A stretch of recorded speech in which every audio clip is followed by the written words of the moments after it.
Nunca pensei que veria minha esposa de 60 anos sentada sozinha no degrau da nossa casa, com o rosto enterrado nas mãos, enquanto do outro lado da porta vinha o som de risadas, música sertaneja e garrafas batendo. Risadas do meu filho, risadas dos sogros dele, e minha Célia ali, do lado de fora, chorando como se tivesse perdido tudo na vida. Essa é a história que você vai ouvir hoje. Uma história sobre como quase perdi em poucas semanas tudo o que levei 40 anos para construir. E não estou falando só da casa. Estou falando de dignidade, de confiança, de família. Mas antes de continuarmos, confira se você já está inscrito no canal e escreva nos comentários de onde você está assistindo este vídeo. Meu nome é Raimundo Ribeiro. Tenho 64 anos. Nasci e me criei aqui em Campina Grande, na Paraíba. Trabalhei a vida inteira como pedreiro. Comecei carregando massa aos 12 anos de idade na obra do meu tio Zé Pequeno. Quando casei com Célia, em 1983, não tinha nada além de uma mala de roupa e um violão velho que meu pai me deixou.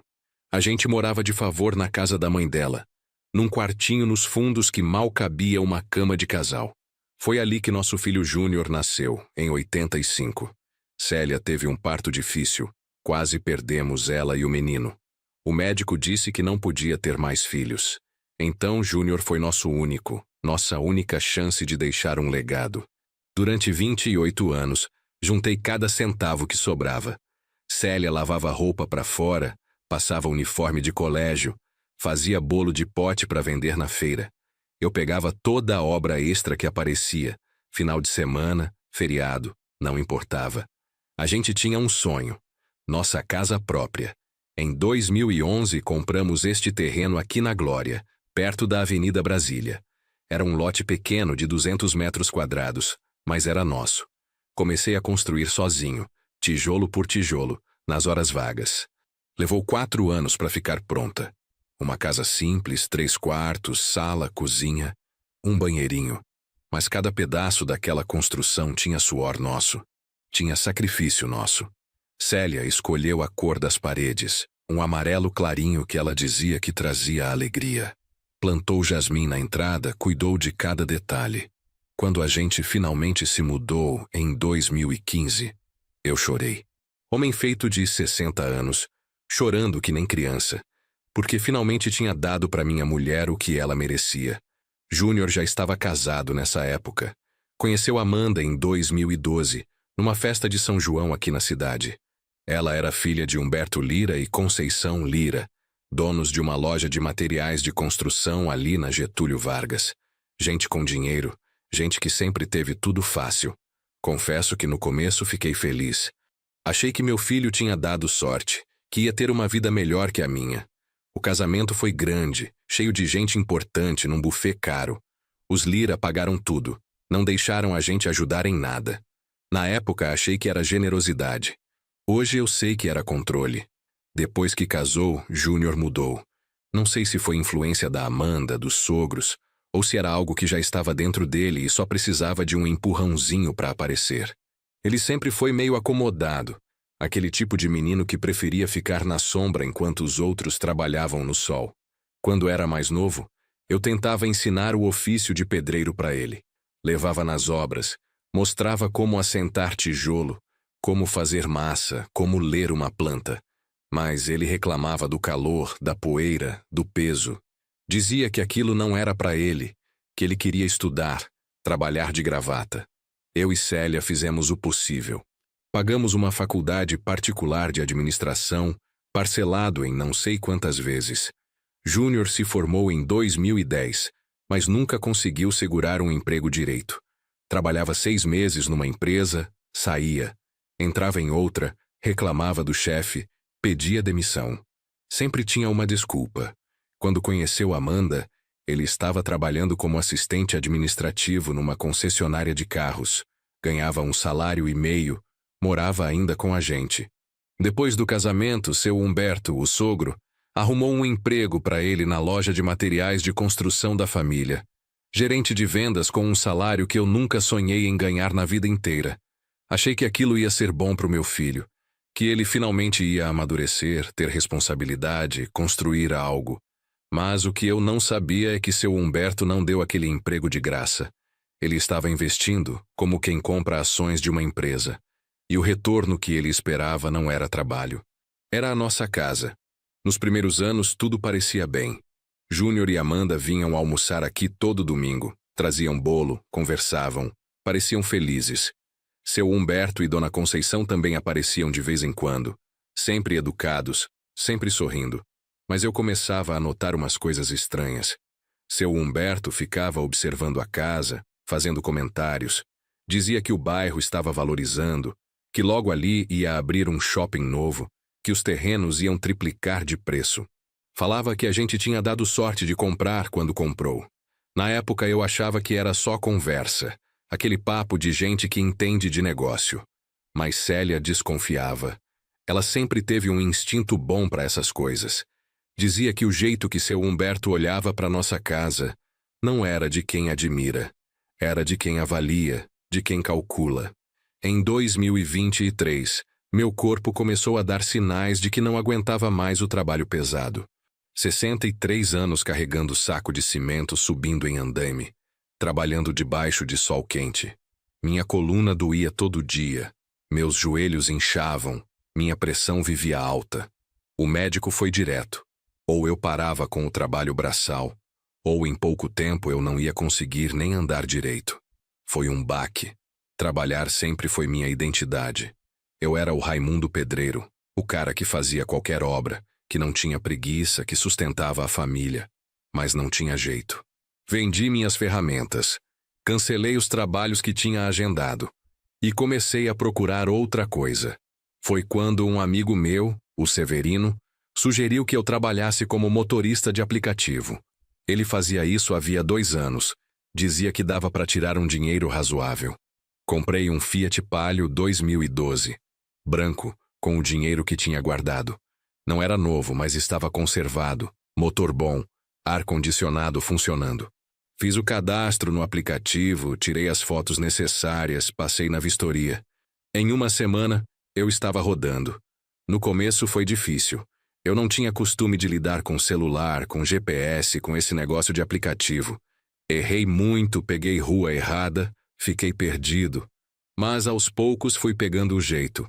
Aprendi os melhores horários, os melhores pontos, as rotas mais rápidas. O dinheiro não era o que eu ganhava na construção civil, mas dava para pagar as contas. E tinha uma vantagem. Eu escolhia meu horário, parava quando queria, não ficava dependendo de ninguém.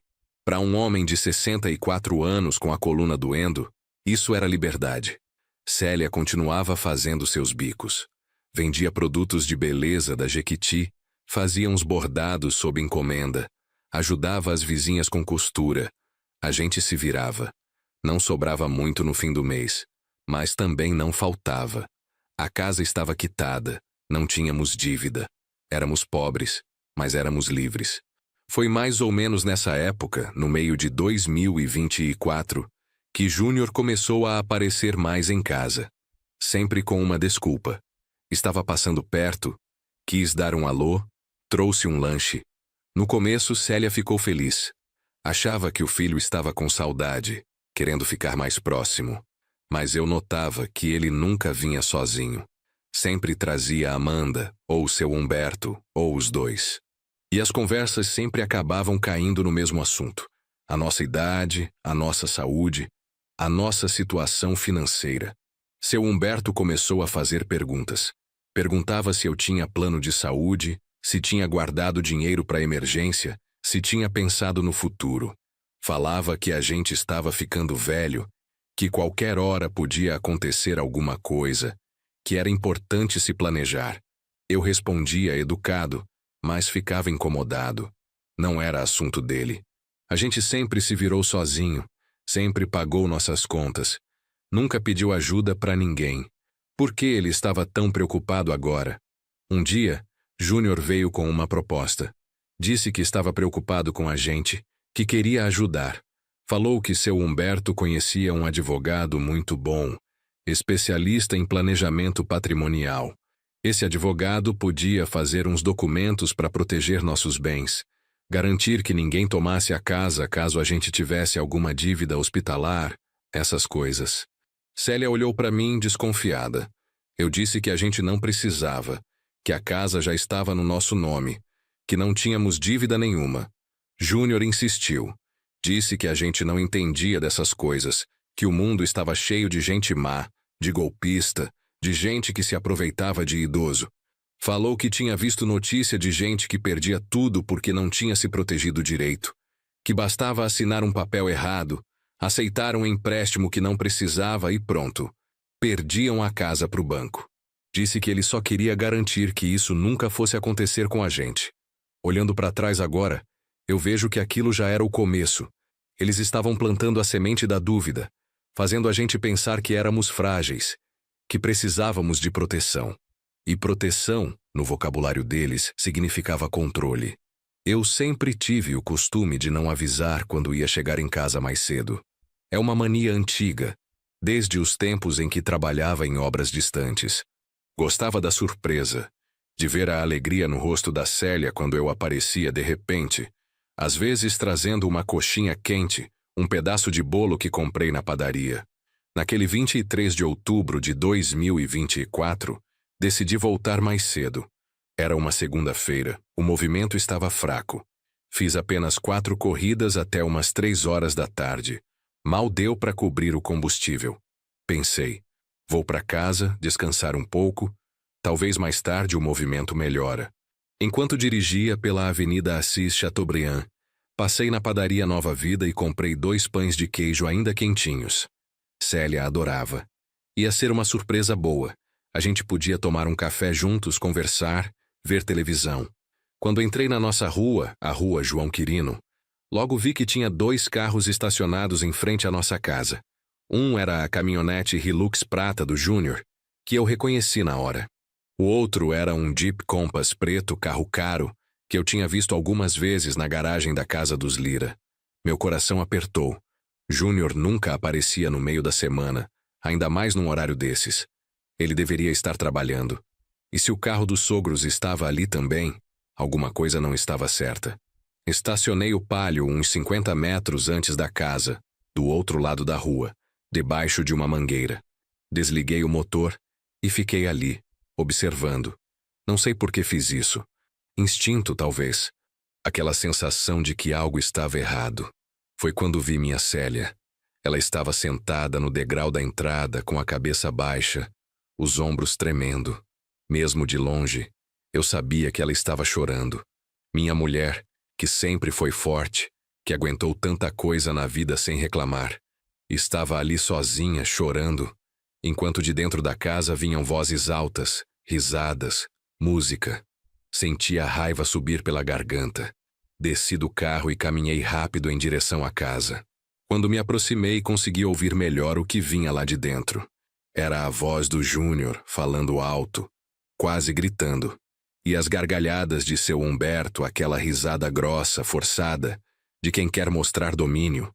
Célia me viu quando eu estava a uns 10 metros de distância.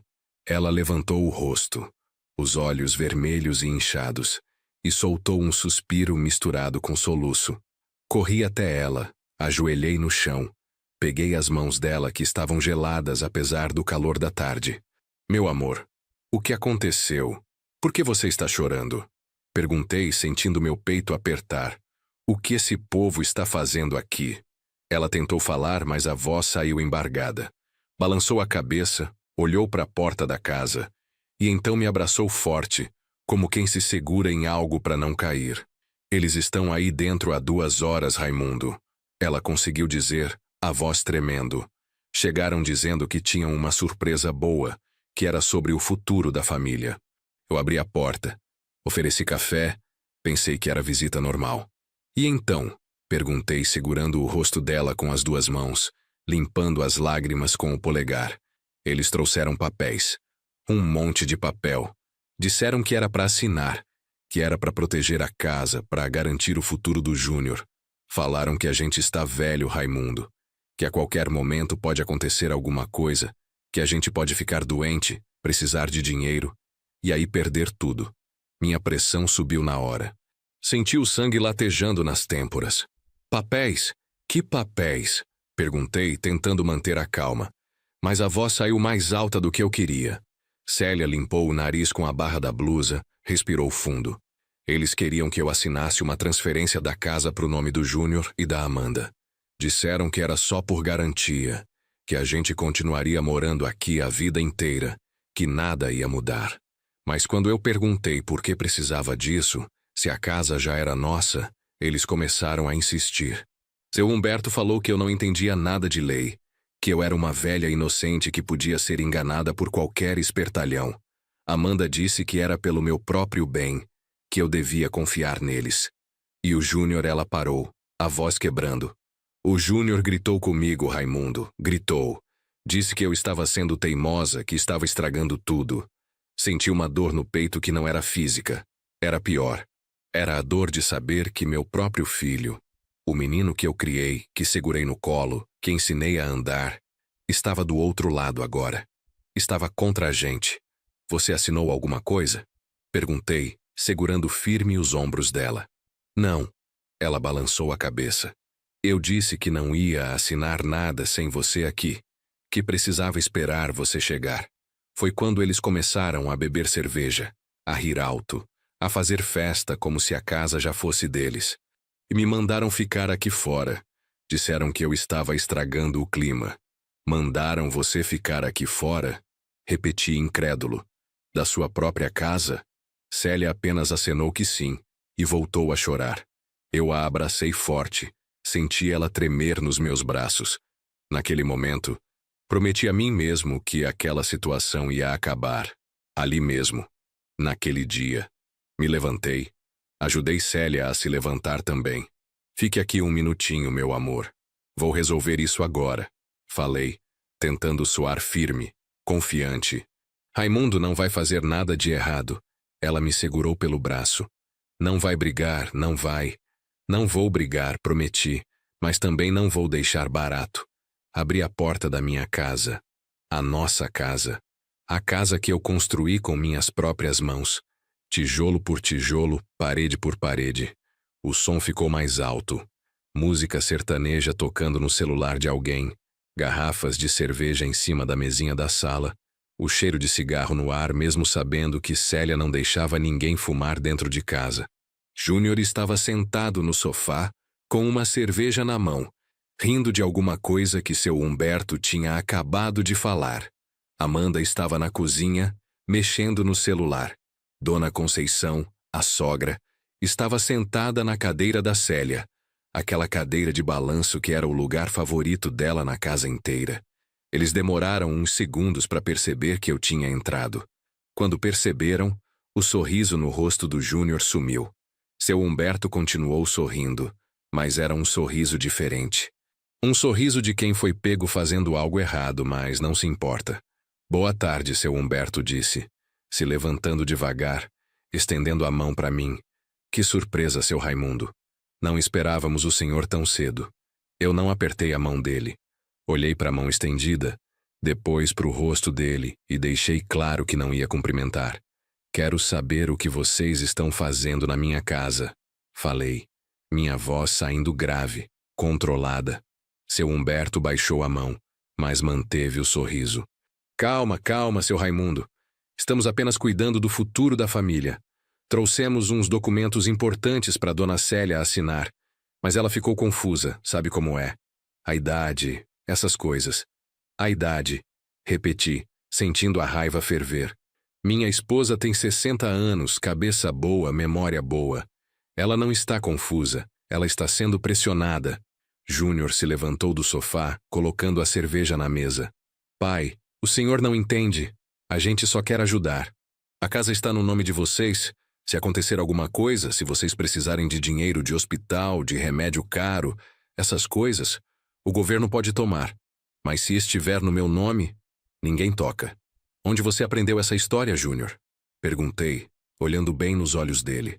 Porque eu sei que não foi na faculdade, já que você quase não ia nas aulas. Foi seu sogro que te ensinou?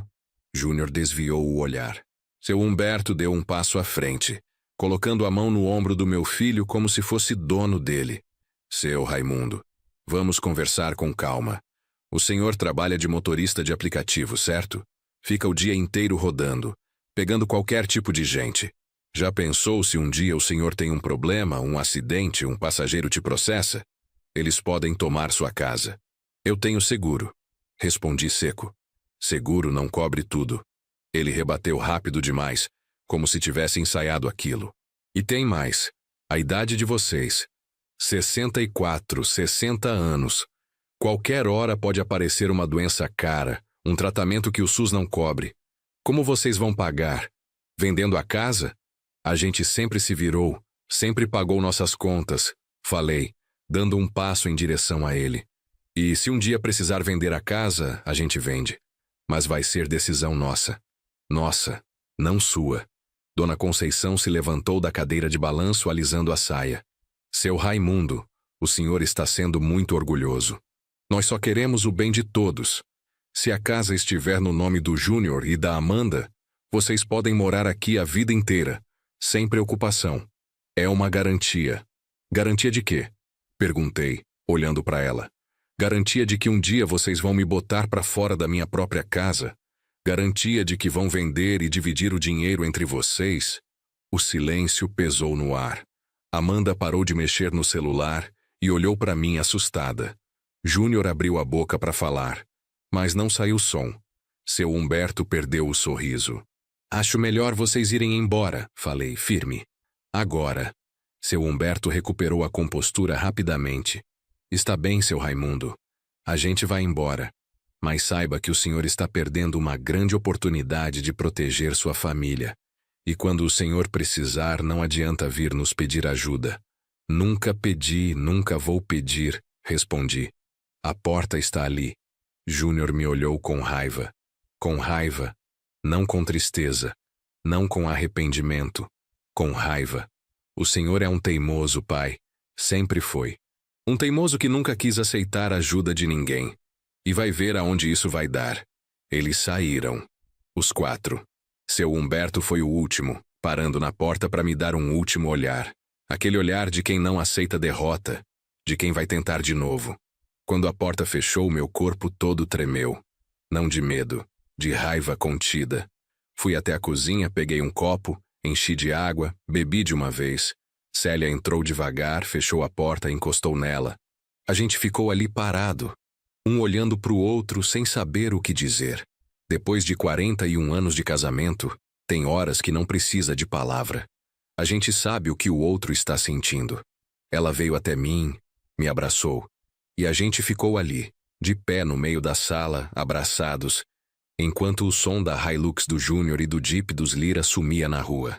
Raimundo, ela falou baixinho no meu ouvido. O que a gente vai fazer? Eu não sei, meu amor. Respondi, sendo honesto. Mas uma coisa eu sei.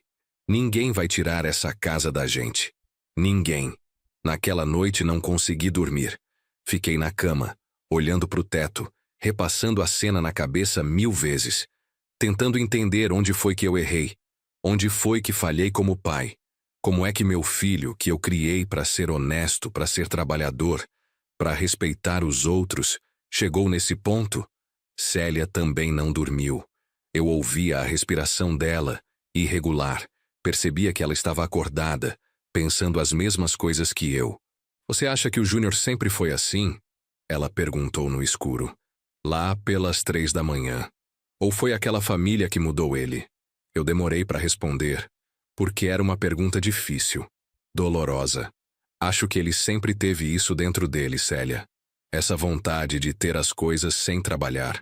Essa ideia de que o mundo lhe deve alguma coisa. A gente tentou ensinar diferente, mas não conseguiu.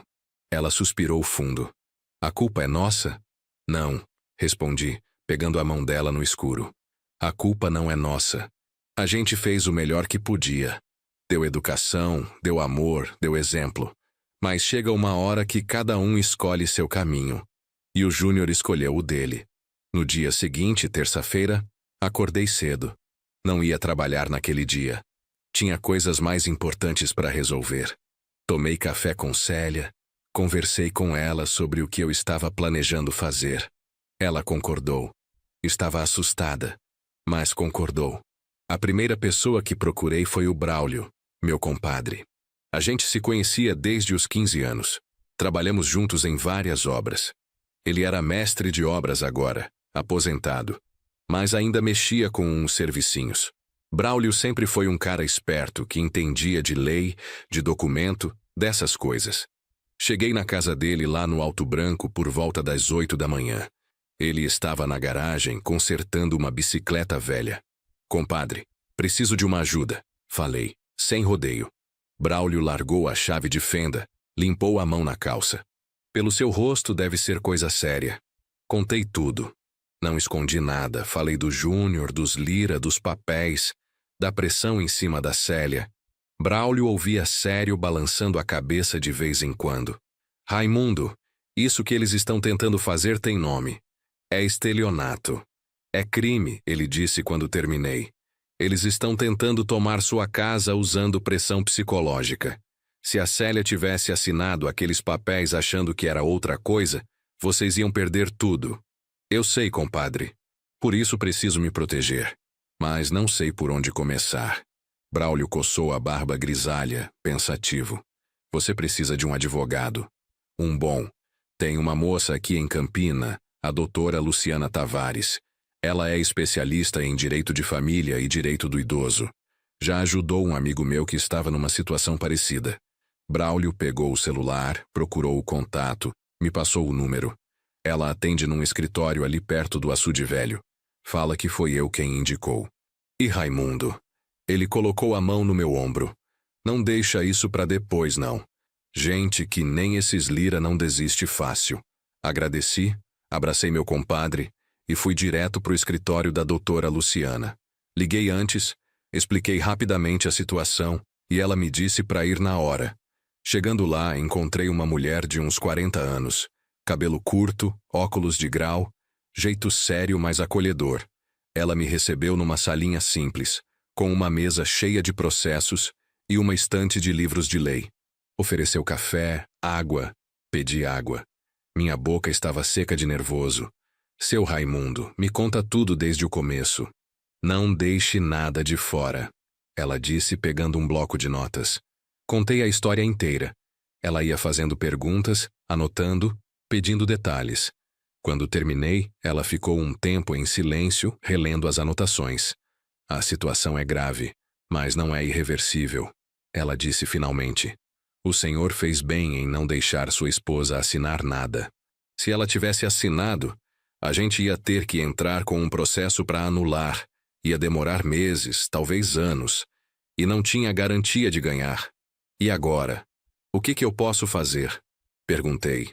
Primeiro, vamos fazer uma escritura pública de união estável com regime de bens.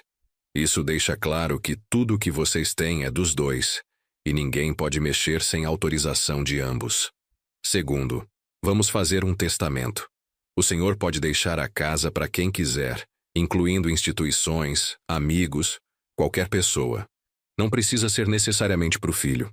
Ela continuou. Terceiro e mais importante, vamos fazer uma procuração específica revogando qualquer outra que por acaso exista. E vamos registrar tudo em cartório. Deixar bem claro que vocês dois estão em pleno uso das faculdades mentais e que qualquer documento assinado sob pressão ou coação é nulo. E se eles já falsificaram alguma coisa? Perguntei, lembrando de como seu Humberto parecia muito confiante. Doutora. Luciana fechou o bloco de notas e me olhou direto nos olhos. Vamos verificar isso hoje mesmo. Existe um sistema onde todos os cartórios registram as procurações. Se tiver algo no nome de vocês que não foi feito com conhecimento, a gente detecta e entra com ação de falsidade documental. Isso é crime grave, seu Raimundo. Senti um frio na barriga. A possibilidade de que já tivessem falsificado alguma coisa me deixou apavorado. E quanto vai custar tudo isso, doutora? Ela sorriu pela primeira vez.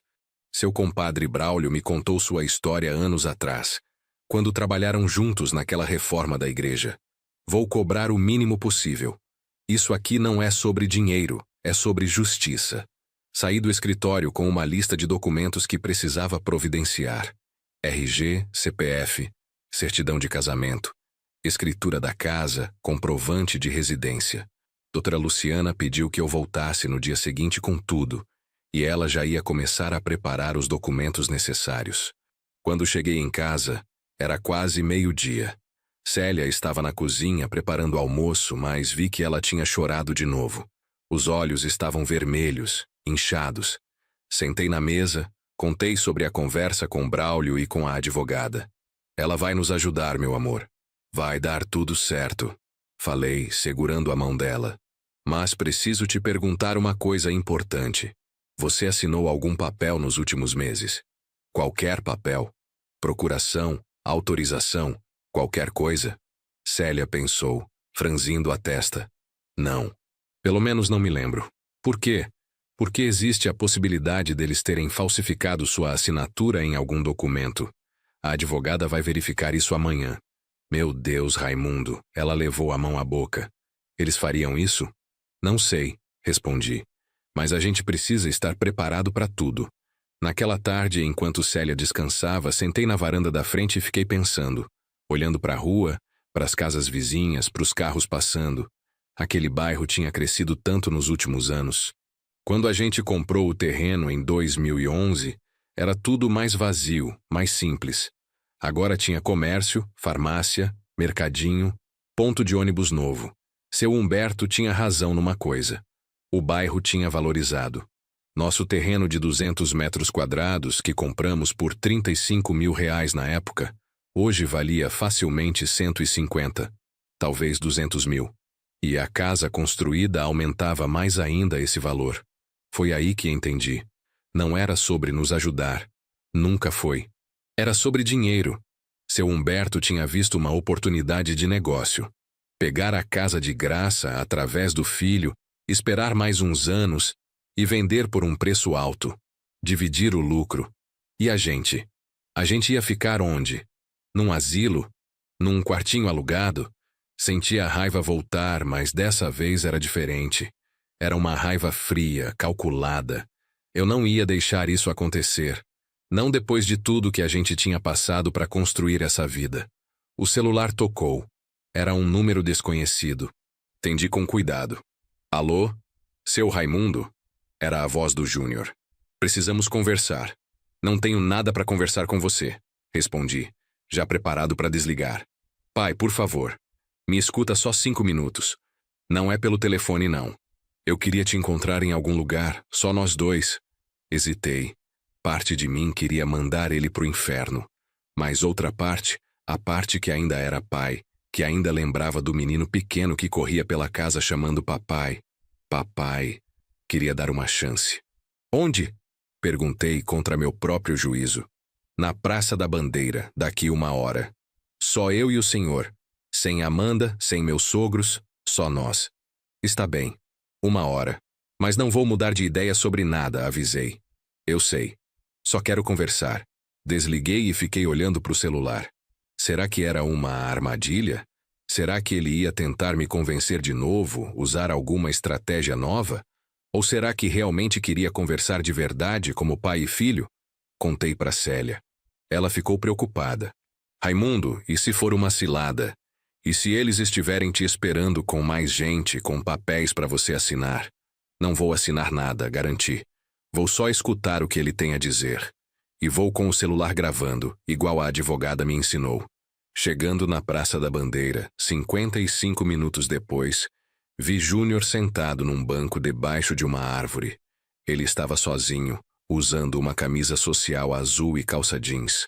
Parecia cansado, com olheiras profundas. Sentei no banco ao lado dele, mas mantendo distância. Antes de qualquer coisa, ativei discretamente o gravador do celular no bolso da camisa, como doutora Luciana tinha me instruído. E então?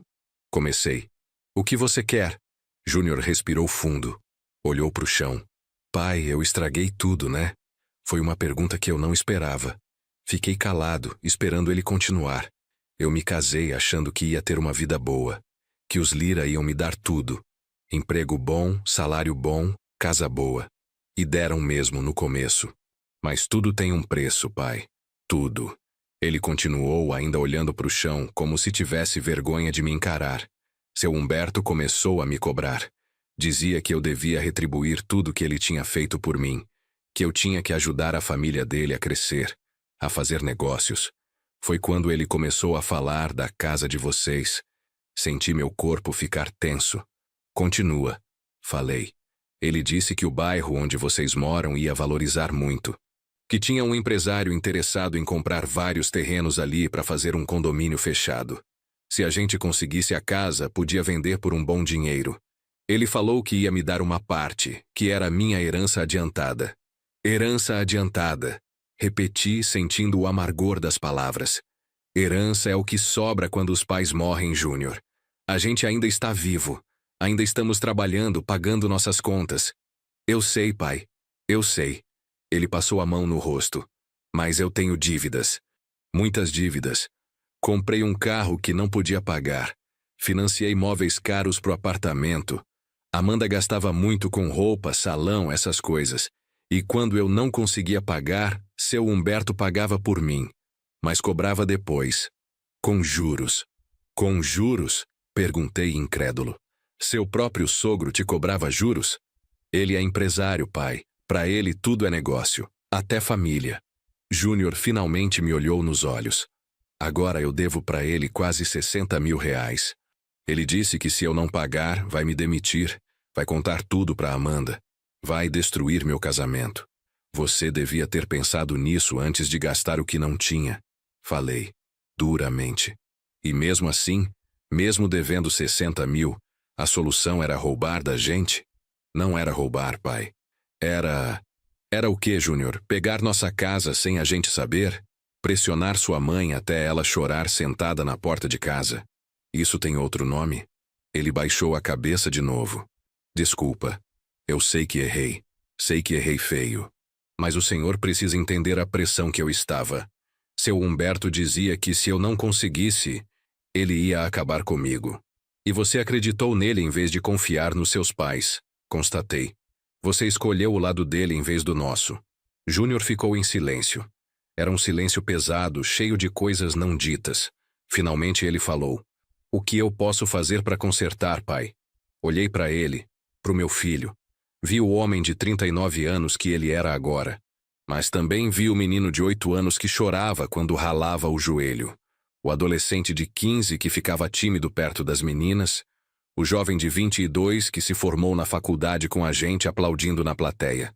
Você pode começar sendo honesto comigo, respondi.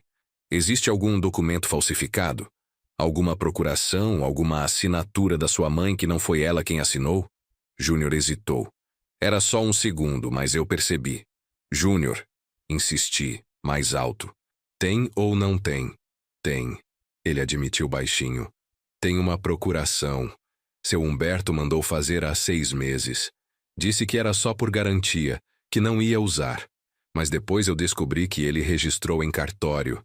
Senti o chão sumir debaixo dos meus pés. Sua mãe não assinou nada. Então é falsa. É, ele confirmou. Seu Humberto tem um conhecido que trabalha num cartório. Ele deu um jeito. Levantei do banco, comecei a andar de um lado para o outro. Minha cabeça estava girando. Isso era pior do que eu imaginava. Não era só uma tentativa de manipulação. Era falsificação de documento. Era crime sério. Júnior, você sabe o que isso significa? Perguntei parando na frente dele. Isso é crime. Seu sogro pode ir preso. E você também, por ser cúmplice. Eu não sabia que ele ia fazer isso, pai. Ele se defendeu, levantando. Quando descobri, já estava feito. Tentei falar com ele. Disse que não era certo, mas ele falou que já estava registrado, que não tinha mais volta. Sempre tem volta, rebati. Você pode testemunhar contra ele.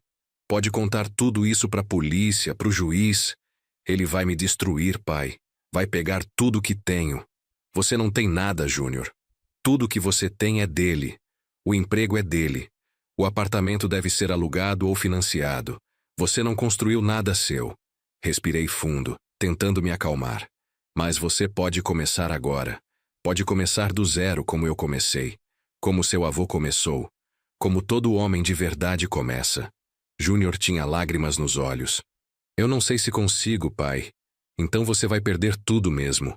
sua família, sua dignidade, seu pai, sua mãe, e vai acabar sozinho, trabalhando para o seu sogro a vida inteira, devendo para ele até morrer. Fiquei ali, esperando. Era a hora dele decidir. Era a hora de escolher que tipo de homem ele queria ser. Depois de um longo silêncio, ele falou: "O que o senhor quer que eu faça? Primeira coisa, amanhã de manhã, você vai comigo no escritório da minha advogada. Vai contar tudo.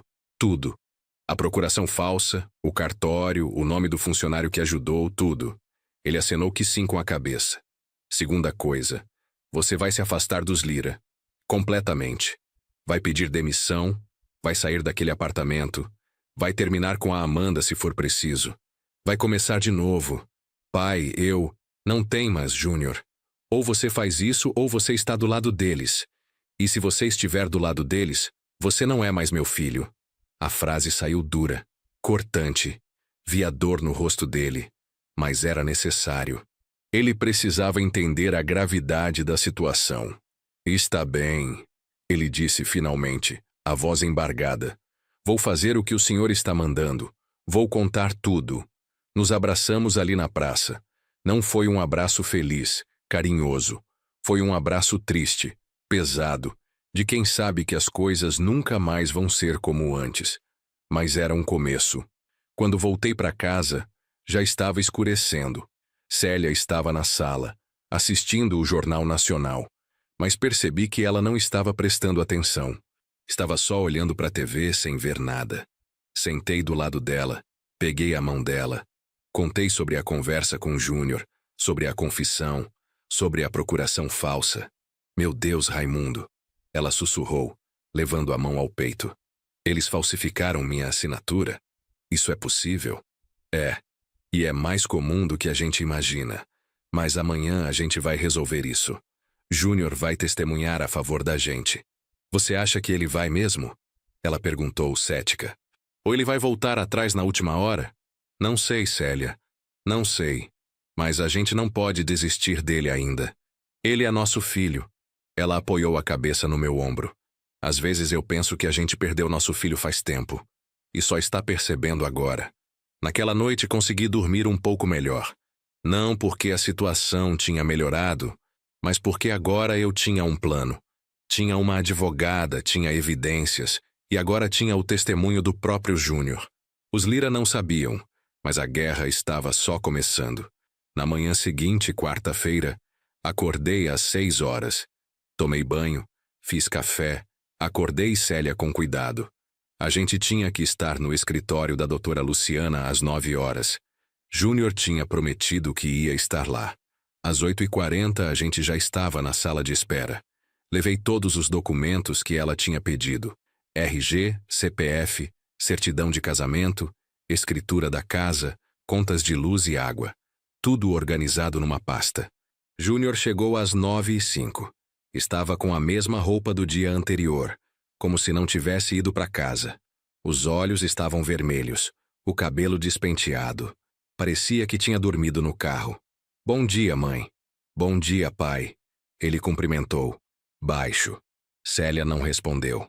Apenas olhou para ele com uma mistura de tristeza e decepção. Eu dei bom dia de volta. Seco. Doutora Luciana nos recebeu na mesma sala do dia anterior. Quando viu Júnior, ela entendeu imediatamente. Imagino que esse seja seu filho, seu Raimundo. É. Ele tem informações importantes para passar para a senhora. Durante a próxima hora, Júnior contou tudo. Doutora Luciana ia gravando, anotando, fazendo perguntas específicas. Ela queria datas, nomes, detalhes. Quando Júnior falou sobre o funcionário do cartório que ajudou na falsificação, ela anotou o nome com letra maiúscula, sublinhada. Isso muda tudo, ela disse quando Júnior terminou. Com seu testemunho, a gente não só anula a procuração falsa, como também entra com ação criminal contra seu Humberto Lira e contra o funcionário do cartório.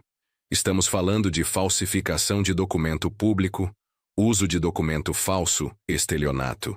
Júnior estava pálido. Ele vai à prisão? Pode ir, depende do juiz, dos antecedentes dele, de vários fatores. Mas vai responder criminalmente, isso é certeza. E eu? Júnior perguntou, a voz tremendo. Vou ser preso também? Doutora. Luciana olhou para ele com seriedade. Tecnicamente você é cúmplice. Sabia do crime e não denunciou. Mas o fato de você estar aqui agora, confessando tudo, colaborando com a justiça, isso pesa a seu favor. Vou tentar um acordo com o Ministério Público. Você testemunha contra seu sogro e, em troca, não responde criminalmente. Mas não posso garantir nada. Júnior olhou para mim, depois para a mãe. Eu aceito qualquer coisa. Só quero consertar o que fiz. Doutora Luciana continuou trabalhando. Pegou o telefone, ligou para alguns lugares, mandou e-mails. Enquanto isso, a gente esperava na sala. Célia não falava com Júnior. Ele tentou puxar conversa algumas vezes, mas ela só respondia com monossílabos. Por volta das 11 horas, doutora Luciana voltou com notícias. Consegui uma consulta para vocês dois com um psicólogo forense hoje à tarde, às 3 horas. Ele vai fazer uma avaliação, atestar que vocês estão em perfeitas condições mentais. Isso vai servir como prova de que qualquer documento assinado sob pressão ou falsificado não tem validade. A gente foi. O psicólogo, Dr. Mauro, era um senhor de uns 50 anos, calmo, que fazia perguntas simples. Nossos nomes, datas de nascimento, endereço, profissão. Perguntou sobre nossa rotina, sobre nossa saúde mental, sobre como tomávamos decisões. No final da avaliação, que durou quase 2 horas, Dr. Mauro nos deu o laudo. Está tudo perfeito. Vocês dois estão lúcidos, orientados, com memória preservada, capacidade de decisão intacta. Ninguém pode alegar que vocês não sabem o que estão fazendo. Foi um alívio ouvir aquilo oficialmente. Mesmo sabendo que a gente estava bem, ter um documento comprovando fazia diferença. Voltamos para o escritório de doutora Luciana com o laudo. Ela leu rapidamente e sorriu. Perfeito. Agora vamos ao cartório registrar tudo. A revogação de qualquer procuração existente, a escritura de união estável e o testamento. Amanhã de manhã, tudo estará protegido legalmente. Saímos do escritório, já era quase 6 da tarde. Júnior tinha ficado lá, dando mais detalhes para a advogada, assinando termos de declaração. Célia e eu fomos para casa em silêncio. Quando chegamos, tinha um recado na secretária eletrônica. Era a voz de seu Humberto. Seu Raimundo. Aqui é Humberto Lira. Precisamos conversar urgentemente. Recebi uma ligação de um cartório hoje, dizendo que vocês estão tentando anular uma procuração. Acho que houve um mal-entendido. Vamos resolver isso como família, sem envolver justiça. Me ligue assim que ouvir essa mensagem. Célia me olhou assustada. Como ele já sabe? Alguém do cartório deve ter avisado, respondi. Ou o funcionário que ajudou na falsificação, ou outro que é amigo dele. Mas não importa. Ele já sabe que a gente descobriu. Você vai ligar para ele? Não, deixa ele no escuro. Deixa ele ficar nervoso. Naquela noite, a gente jantou em silêncio. Célia fez macarronada, minha comida favorita, mas nenhum dos dois tinha muito apetite. A tensão estava no ar, pesada, sufocante. Por volta das 9 da noite, alguém bateu na porta. Forte, insistente. Olhei pelo olho mágico e vi seu Humberto, sozinho, com o rosto vermelho de raiva. Não vou abrir, falei para Célia. Deixa ele bater. Seu Raimundo, eu sei que o senhor está aí. A voz dele veio do outro lado da porta. Abre essa porta. A gente precisa conversar. Peguei meu celular, liguei para a polícia. Expliquei a situação. Um homem batendo insistentemente na nossa porta, nos ameaçando. A atendente disse que ia mandar uma viatura. Seu Raimundo, se o senhor não abrir, eu vou derrubar essa porta. Eu tenho procuração dessa casa. Tenho direito de entrar. O senhor não tem direito nenhum. Gritei de volta sem abrir. Essa procuração é falsa. E a polícia já está a caminho. Isso pareceu assustá-lo.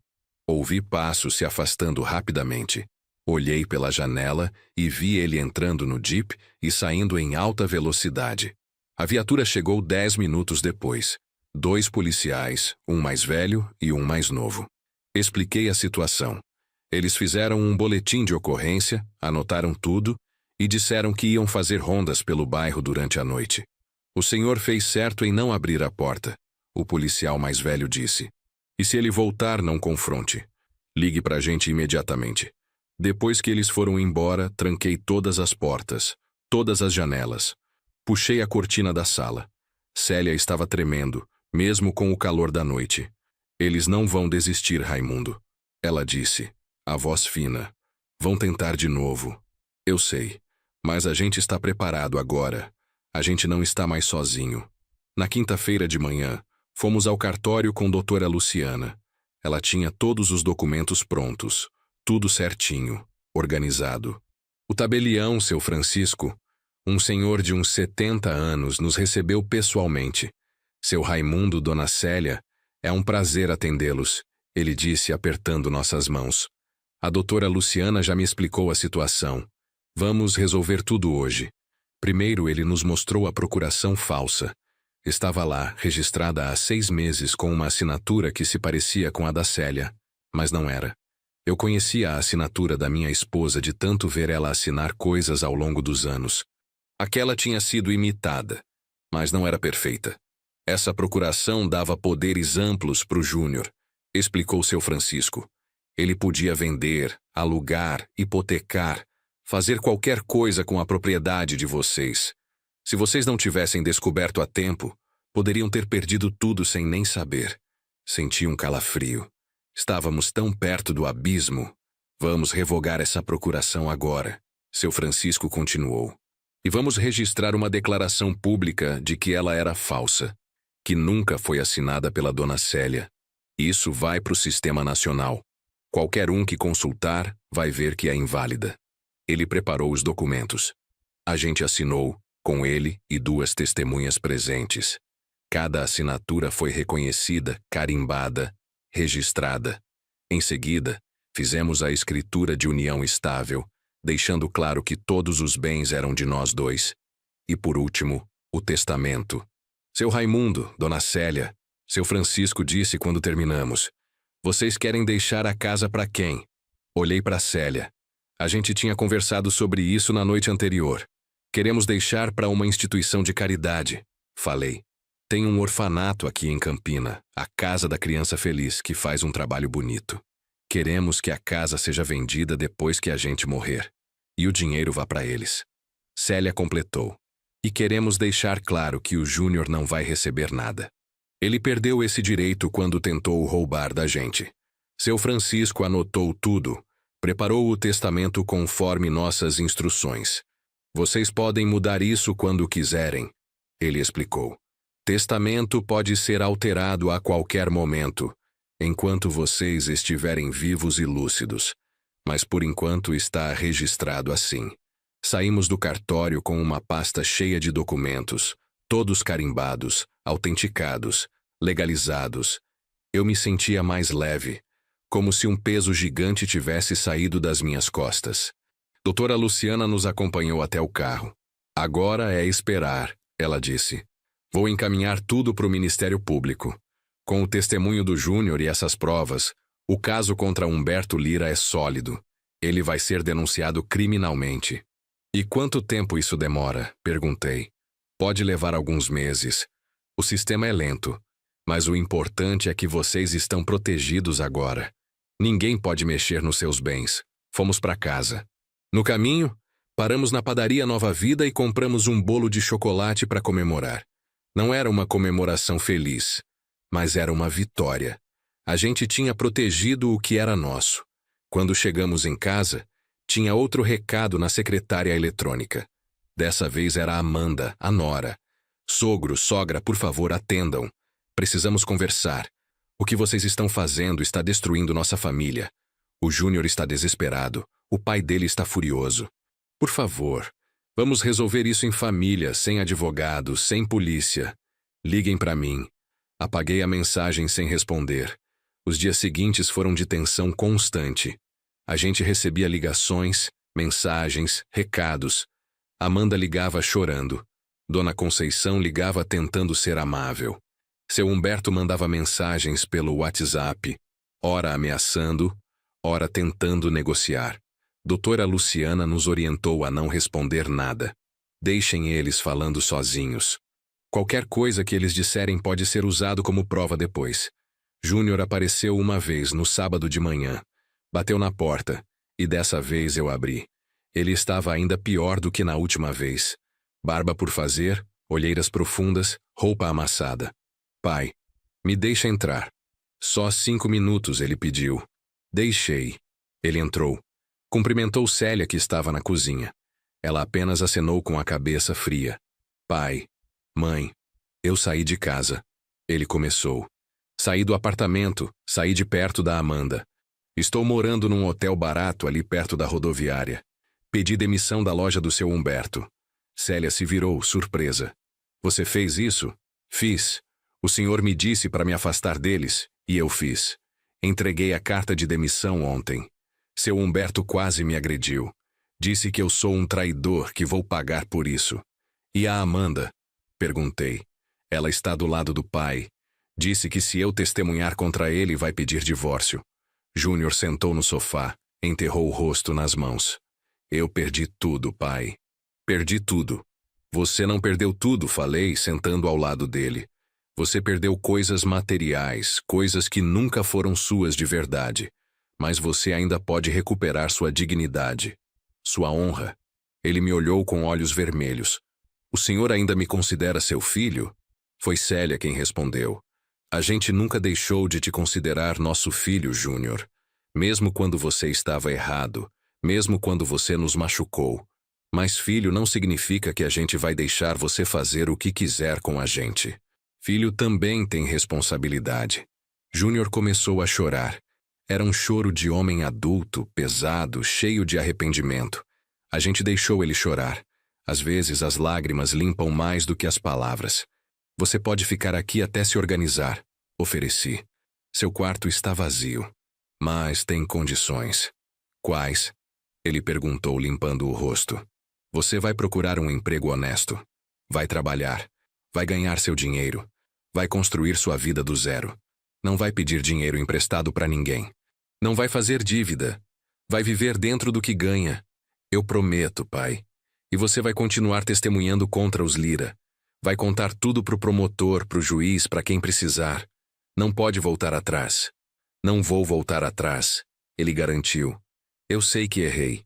Sei que fui fraco. Mas agora eu quero fazer o certo. Júnior se mudou de volta pro quarto dele naquele mesmo dia.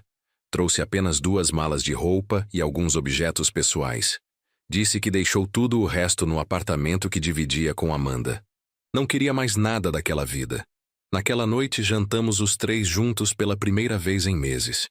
Foi estranho, silencioso na maior parte do tempo, mas era um começo. Célia fez carne de sol com macaxeira, a comida preferida do Júnior quando era criança. Vi nos olhos dela que, apesar de toda a dor, ela ainda amava nosso filho. Na segunda-feira seguinte, Júnior acordou cedo e começou a procurar emprego.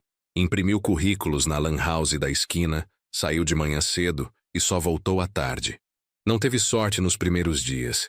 As empresas viam que ele tinha ficado pouco tempo em cada emprego anterior. Desconfiavam. Mas ele não desistiu. Continuou procurando. Na quarta-feira, conseguiu uma entrevista numa empresa de transportes, a Rodoforte, que precisava de assistente administrativo. O salário era menos da metade do que ele ganhava na loja dos Lira, mas era honesto. Ele foi chamado de volta na sexta-feira e conseguiu o emprego. Quando chegou em casa com a notícia, Célia chorou de felicidade. Pela primeira vez em muito tempo, ela via o filho dela construindo algo por conta própria. Enquanto isso, doutora Luciana trabalhava no processo. Ela nos ligava toda semana com atualizações. O Ministério Público aceitou a denúncia contra Humberto Lira e contra o funcionário do cartório, Evandro Matias. Os 2 foram chamados para depor. Na primeira semana de novembro, fomos chamados na promotoria para dar nosso depoimento. Era um prédio grande, cinza, intimidador. Mas doutora Luciana estava conosco e isso nos dava coragem. A promotora, doutora Renata Figueiredo, era uma mulher jovem de uns 35 anos, com um olhar firme e uma postura séria. Ela nos recebeu numa sala pequena e nos fez perguntas diretas sobre tudo. Quando descobrimos a procuração falsa, como fomos pressionados, o que os Lira tinham dito. Seu Raimundo, Dona Célia, ela disse no final: quero que saibam que estamos levando esse caso muito a sério. Crimes contra idosos têm prioridade. E falsificação de documento público é crime grave. Vamos fazer justiça. Saímos de lá mais confiantes. O sistema estava funcionando. Devagar, mas estava. Júnior também foi chamado para depor. Ficou nervoso a semana inteira antes da data. Tinha medo de errar, de esquecer algum detalhe importante. Mas quando chegou a hora, ele foi forte. Contou tudo, não escondeu nada. Assumiu sua parte na culpa. Dora Renata, a promotora, ficou impressionada com a coragem dele. No final do depoimento, ela disse: Júnior, o que você está fazendo não é fácil. Testemunhar contra a própria família política, assumir seus erros, isso requer muita coragem. Vou pedir para o juiz considerar isso quando for decidir sobre sua participação no caso. Novembro virou dezembro. O Natal estava chegando, mas naquele ano não tínhamos muito ânimo para comemorar. A situação com os Lira ainda estava indefinida. O processo seguia seu curso lento, e Júnior estava começando a reconstruir a vida do zero. Amanda entrou com pedido de divórcio no início de dezembro. Júnior recebeu a notificação pelo correio. Ele ficou triste, mas não surpreso. Sabia que aquilo ia acontecer. O casamento tinha sido construído em bases frágeis, baseado em dinheiro e aparências, não em amor verdadeiro. Uma semana antes do Natal, doutora Luciana nos ligou com uma notícia importante. Seu Raimundo, o juiz aceitou a denúncia. Humberto Lira e Evandro Matias vão responder criminalmente por falsificação de documento e tentativa de estelionato. A audiência preliminar está marcada para janeiro. E o Júnior? Perguntei. Consegui um acordo. Ele vai prestar serviços comunitários por 6 meses e pagar uma multa pequena. Não vai responder criminalmente, e isso não vai ficar na ficha dele como antecedente. O juiz considerou que ele colaborou ativamente com a justiça. Foi um alívio enorme.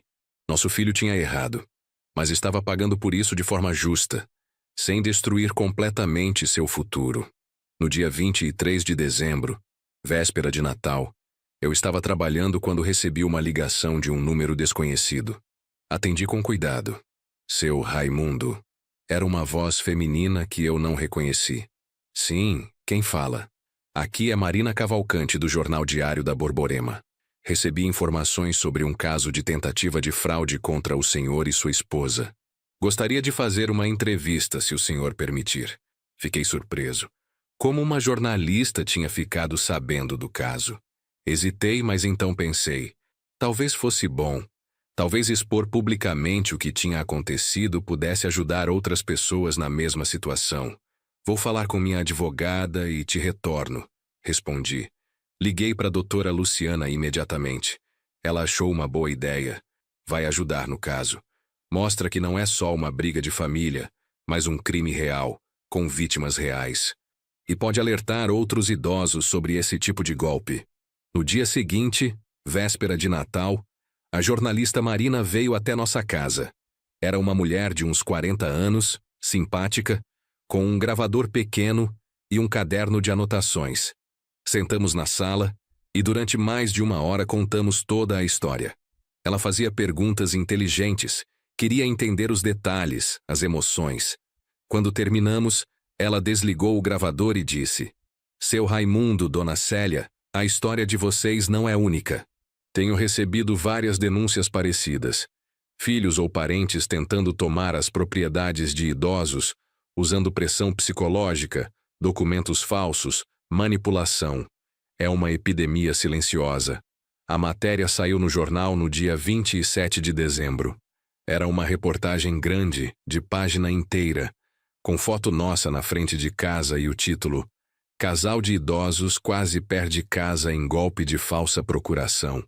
A matéria contava nossa história em detalhes, sem mencionar os nomes completos dos Lira, mas deixando claro o tipo de crime que tinha sido cometido. A repercussão foi imediata. Vizinhos, amigos, conhecidos ligavam para mostrar apoio, mas também ligavam desconhecidos, Pessoas que tinham passado ou estavam passando por situações parecidas. Uma senhora de 82 anos, Dona Marlene, ligou chorando dizendo que o neto dela estava tentando fazer a mesma coisa. Torá.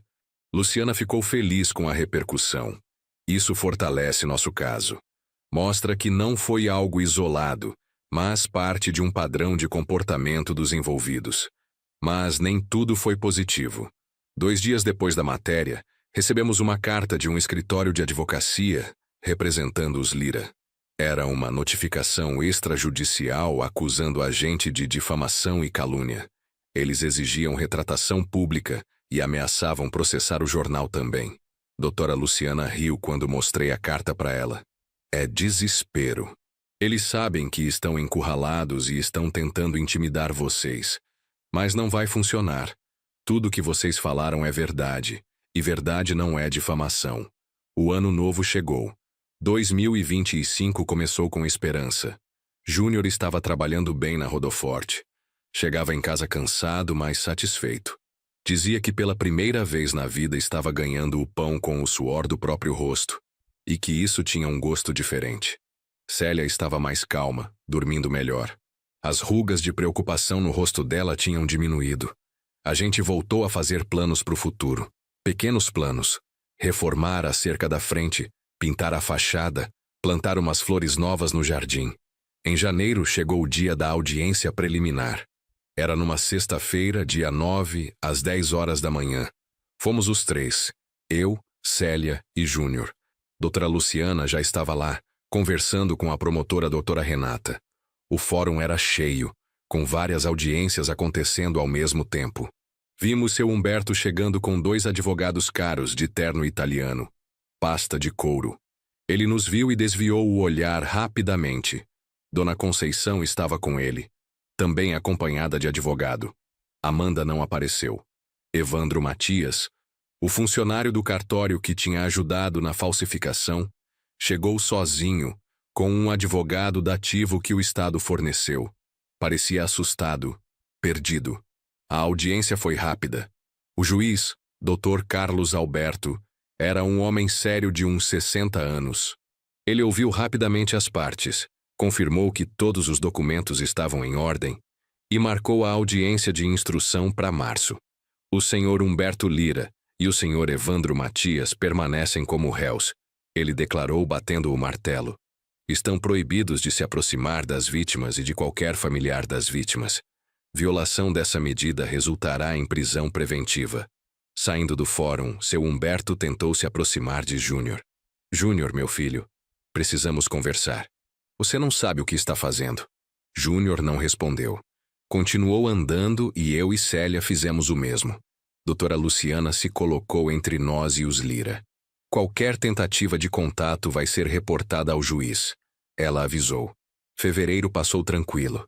Era verão, fazia calor, mas a vida estava voltando ao normal. Júnior tinha se adaptado bem ao trabalho. Já tinha recebido 2 salários. Estava juntando dinheiro para alugar um quartinho e sair de casa. Mas a gente não tinha pressa. Era bom ter o filho perto, agora que ele estava sendo o filho que a gente sempre quis que ele fosse. No fim de fevereiro, doutora Luciana nos chamou no escritório. Tinha novidades. Evandro Matias, o funcionário do cartório, fez um acordo de delação premiada. Ele confessou tudo em troca de redução de pena. Confirmou que foi Humberto Lira quem encomendou a falsificação, que pagou R$10.000 por isso, e que já tinha feito isso outras vezes para outras pessoas. Isso é excelente para a gente, doutora. Luciana explicou. Com a confissão dele, o caso contra Humberto Lira fica ainda mais forte. E tem mais. O Ministério Público está investigando outros casos. Descobriram que pelo menos 4 famílias foram vítimas do mesmo golpe, com procurações falsas feitas pelo Evandro a pedido do Humberto. Meu Deus, Célia murmurou. Quantas famílias ele destruiu? Muitas, infelizmente. Mas agora ele vai pagar por todas. A audiência de instrução aconteceu no dia 15 de março, uma quinta-feira chuvosa. Dessa vez a audiência foi longa. Durou quase 4 horas. Várias testemunhas foram ouvidas. Nós, Júnior, Evandro, algumas das outras vítimas, peritos do cartório, policiais que investigaram o caso. Seu Humberto negou tudo. Disse que foi mal interpretado, que apenas queria ajudar a família, que não sabia de nada sobre falsificação. Mas a quantidade de provas contra ele era esmagadora. Depoimentos, mensagens de WhatsApp, transferências bancárias pro Evandro, tudo. No fim da audiência, o juiz doutor Carlos Alberto não teve dúvidas. Está mais do que provado que o réu Humberto Lira planejou e executou um esquema criminoso de falsificação de documentos visando se apropriar de propriedades alheias. Vou decretar a prisão preventiva dele até o julgamento final. Foi um choque ver seu Humberto sendo algemado ali mesmo no fórum. Dona Conceição gritou, chorou, mas não adiantou. Ele foi levado para a cadeia pública de Campina Grande. Saímos do fórum exaustos emocionalmente. Júnior estava pálido. Vi meu sogro ser preso, pai. Um homem que eu admirava, que achei que era um exemplo. Ele nunca foi exemplo de nada, filho. Respondi. Ele era um criminoso disfarçado de empresário. Nos dias seguintes, a história ganhou mais repercussão. Outros jornais publicaram matérias. Uma emissora de TV local fez uma reportagem. Humberto Lira era conhecido na cidade, tinha negócios, conhecia gente importante. Ver alguém assim sendo preso causou impacto. Algumas pessoas nos apoiavam abertamente. Outras, especialmente amigos dos Lira, falavam mal de nós pelas costas. Diziam que éramos ingratos, que estávamos destruindo a família do Júnior, que devíamos ter resolvido tudo em particular.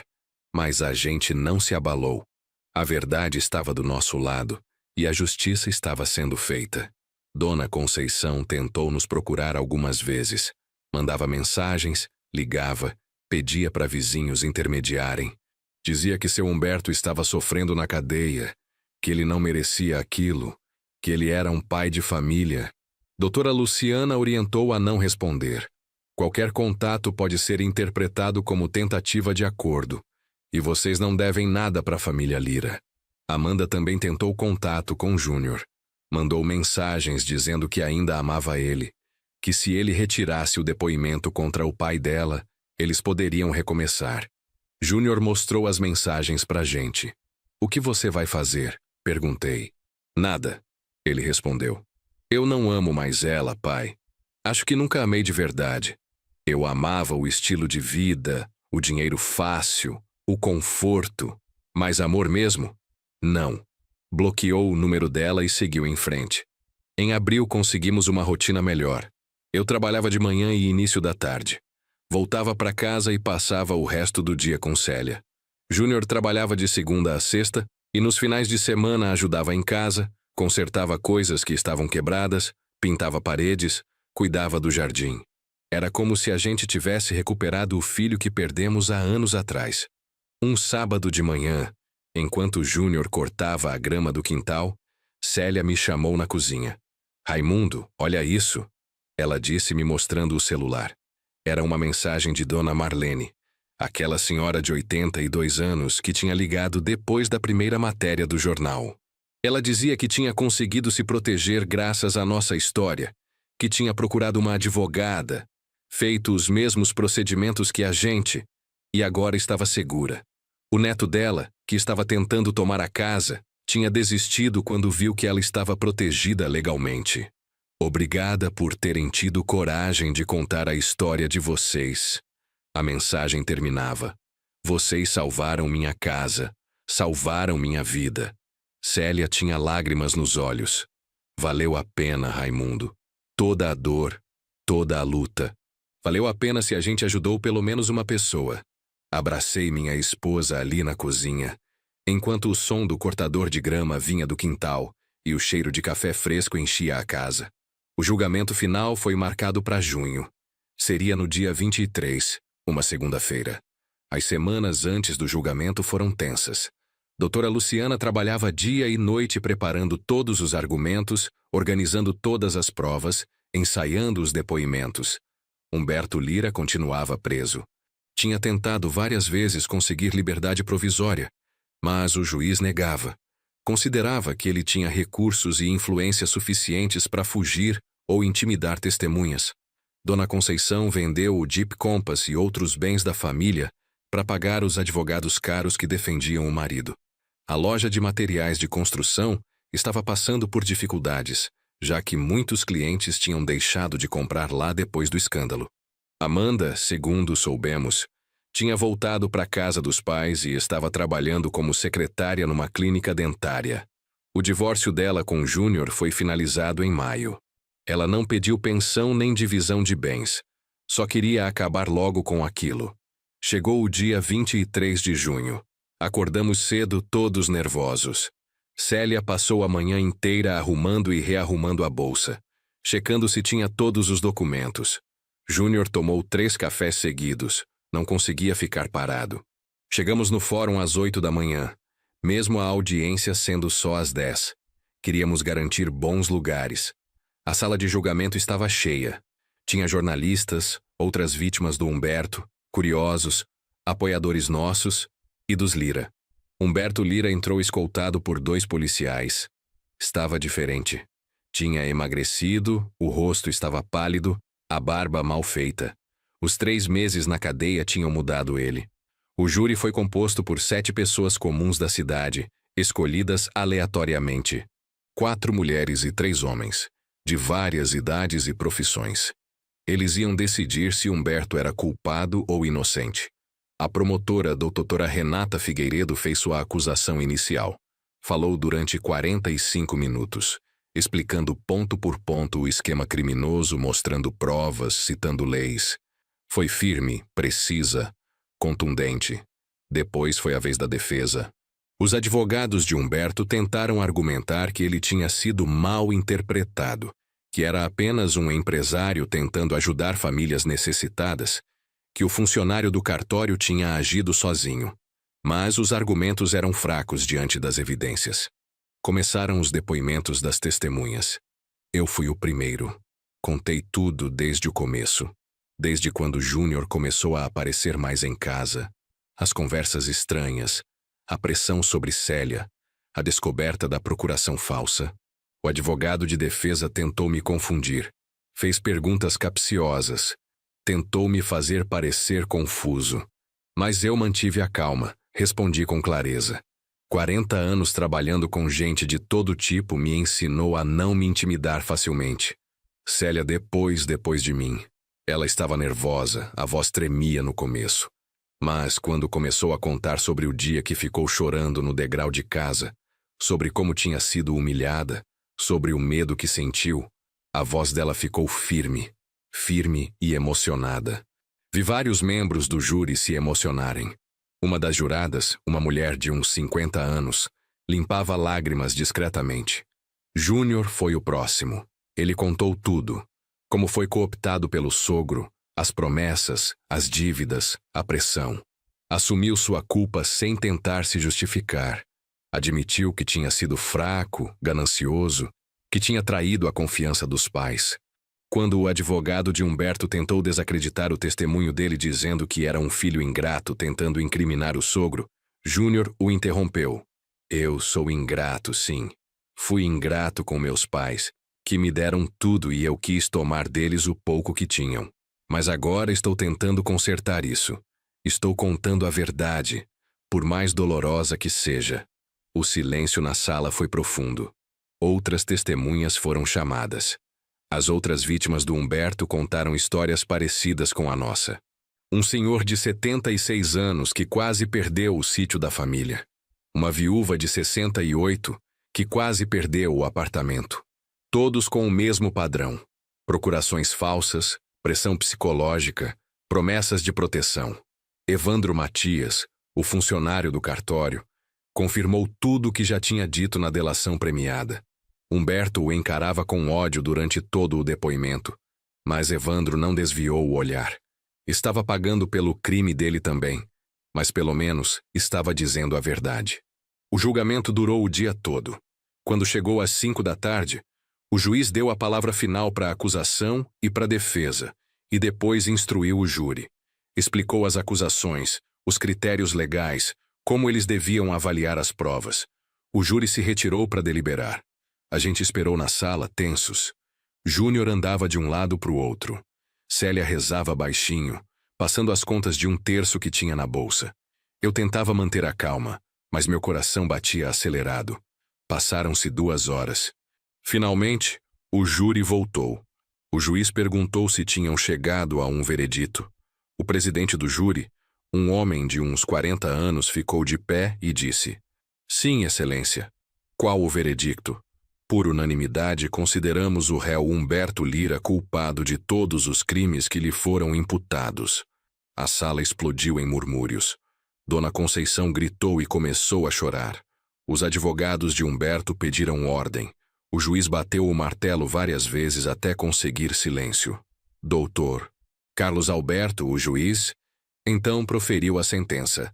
Considerando a gravidade dos crimes, a premeditação, o número de vítimas e a quebra de confiança familiar, condeno o réu Humberto Lira a 12 anos de reclusão em regime inicialmente fechado, além de multa correspondente a 10 vezes o valor dos bens que tentou fraudar.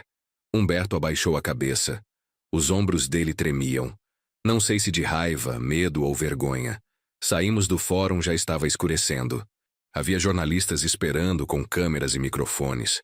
Doutora Luciana falou por nós, explicou o resultado, agradeceu a justiça. A gente só queria ir para casa. No caminho de volta, nenhum de nós falou muito. Era uma mistura de alívio, tristeza, cansaço emocional. A justiça tinha sido feita, mas não havia sensação de vitória. Havia apenas a sensação de que um pesadelo terrível tinha finalmente terminado. Quando chegamos em casa, Célia foi direto para o quarto, disse que queria deitar um pouco. Júnior foi para o quintal, sentou num banquinho que ficava debaixo da mangueira. Fui até ele, sentei do lado. "Como você está se sentindo, filho?" "Não sei, pai. É estranho. Ver o homem que eu admirava, que achei que era exemplo, ser condenado a 12 anos de prisão. E saber que eu quase ajudei ele a fazer isso com vocês. Mas você não ajudou no final. Você escolheu fazer o certo. Mas demorei demais para escolher. Quase foi tarde demais. Fiquei em silêncio pensando. Júnior, todo mundo erra. O que define a gente não é o erro, mas o que a gente faz depois dele. Você poderia ter continuado do lado deles, defendendo o seu Humberto, tentando lucrar com a situação. Mas você escolheu a verdade, mesmo sabendo que ia perder tudo. Ele olhou para mim, os olhos vermelhos. "O senhor me perdoa, pai. Eu te perdoei faz tempo, filho. No dia que você voltou aqui, no dia que você começou a trabalhar honestamente, no dia que você testemunhou a verdade, você já está perdoado." A gente se abraçou ali, debaixo da mangueira, enquanto a noite caía sobre Campina Grande. Nos dias seguintes, a vida começou a voltar lentamente ao normal. A matéria sobre o julgamento saiu em todos os jornais locais e até em alguns estaduais. Viramos, de certa forma, símbolos da luta contra golpes a idosos. Doutora Luciana recebeu dezenas de ligações de pessoas querendo ajuda em casos parecidos. Ela estava pensando em se especializar ainda mais nessa área, criar um núcleo de defesa do idoso. Júnior continuava trabalhando na Rodoforte. Tinha se destacado, e o chefe dele, seu Augusto, gostava da dedicação que ele demonstrava. Em julho, ele foi promovido a coordenador administrativo, com um pequeno aumento de salário. Com esse aumento, Júnior conseguiu alugar um quartinho ali perto da rodoviária. Não era grande coisa, mas era dele, conquistado com trabalho honesto. Ajudamos ele a se mudar num sábado de manhã. Levamos algumas coisas da casa. Uma cama, um guarda-roupa pequeno, uma mesinha, panelas. Quando terminamos de arrumar tudo, Célia olhou ao redor e sorriu. Está simples, mas está limpo e honesto. É assim que se começa. Júnior abraçou a mãe. Obrigado por não terem desistido de mim. A gente nunca ia desistir de você. Ela respondeu. Você é nosso filho. Sempre vai ser. Agosto chegou trazendo uma surpresa. Recebemos uma carta oficial do Tribunal de Justiça, informando que o valor da multa aplicada a Humberto Lira seria revertido parcialmente às vítimas, como forma de reparação. Como éramos as vítimas principais, íamos receber uma indenização de R$40 mil. Era muito dinheiro. Mais dinheiro do que a gente tinha juntado em anos. No começo, Célia não queria aceitar. Dizia que parecia dinheiro sujo, que não queria nada que viesse daquela família. Mas, doutora, Luciana explicou. Não é dinheiro sujo, dona Célia. É reparação justa por tudo que vocês sofreram. Por todo o estresse, o medo, a angústia. Vocês merecem esse dinheiro. Acabamos aceitando. Com parte do dinheiro, reformamos a casa. Pintamos as paredes, trocamos o telhado que tinha algumas telhas quebradas, colocamos piso novo na cozinha. Ficou bonita, renovada. Outra parte a gente guardou numa poupança para o futuro. E uma parte menor, R$ 10.000, a gente doou para a Casa da Criança Feliz, o orfanato que a gente tinha colocado no testamento. Queríamos ajudar aquelas crianças que, como a gente um dia, não tinham muito, mas tinham esperança. A diretora do orfanato, Dona Severina, veio pessoalmente agradecer. Vocês não sabem o que isso significa pra gente. Com esse dinheiro vamos conseguir reformar o refeitório e comprar camas novas para todas as crianças. Foi bom ver que algo de bom tinha saído de toda aquela situação ruim. Em setembro, Júnior nos deu uma notícia. Ele tinha conhecido uma moça no trabalho, Patrícia, que trabalhava no setor financeiro da Rodoforte. Eles tinham começado a se conhecer melhor, tomar café juntos no intervalo, conversar. Não é nada sério ainda. Ele explicou, meio sem graça. A gente está só se conhecendo. Mas ela é diferente, sabe? Trabalha, se sustenta, não fica pedindo coisa cara, não quer aparecer. É simples, honesta. Conhecemos Patrícia num domingo que Júnior trouxe ela para almoçar em casa. Era uma moça bonita, de uns 30 anos, morena, sorriso largo. Conversava bem, ajudou Célia na cozinha sem a gente pedir, fez piada, riu das nossas histórias. Quando eles foram embora, Célia me disse: "Essa moça é diferente da Amanda. Essa tem caráter." É, concordei. E o Júnior está diferente com ela. Está sendo ele mesmo, não tentando ser o que não é. Outubro de 2025.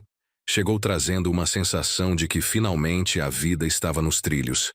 Eu ainda trabalhava como motorista de aplicativo, mas com mais tranquilidade. Sem pressão. Fazia meu horário, escolhia as corridas, voltava para casa sempre no final da tarde para jantar com Célia. Ela tinha voltado a bordar, a fazer seus bolos de pote para vender na feira. Dizia que precisava se manter ocupada, que ficar parada deixava a cabeça pensando demais. As amigas dela voltaram a frequentar a casa, tomar café da tarde na nossa varanda, conversar sobre a vida. O trauma do que tinha acontecido ainda estava lá, mas estava cicatrizando. Como uma ferida profunda que fecha devagar, deixando uma marca. Mas não dói mais como antes.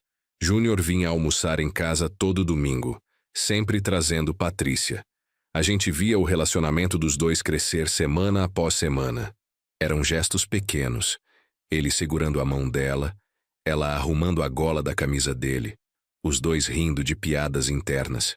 Num desses domingos depois do almoço, Júnior pediu para conversar comigo em particular. Fomos para o quintal, sentamos nos banquinhos debaixo da mangueira. Nosso lugar de conversas sérias. "Pai, eu estou pensando em pedir Patrícia em casamento." Ele começou nervoso.